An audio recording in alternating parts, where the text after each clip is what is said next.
My name's Kieran, and I got James to stand in this position so I could sculpt my model. I'm Benita. Nina stood in this position so I could make a model of her. My name's David.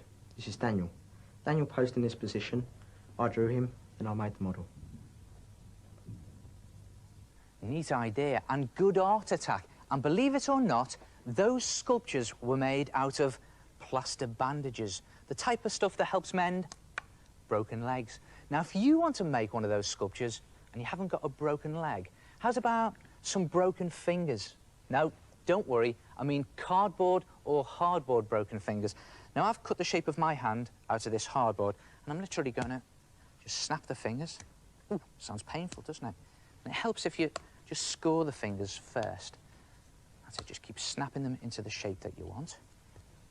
And when you've bent the fingers back into the shape you require, it's literally just a case of dipping the plaster into the water and wrapping.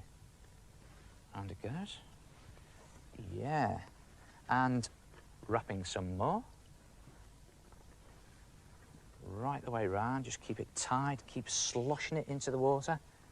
And wrapping some more, and just keep going till you've covered the whole hand there, nice and tight. And then when it's finished, you leave it to dry, and it looks something like this.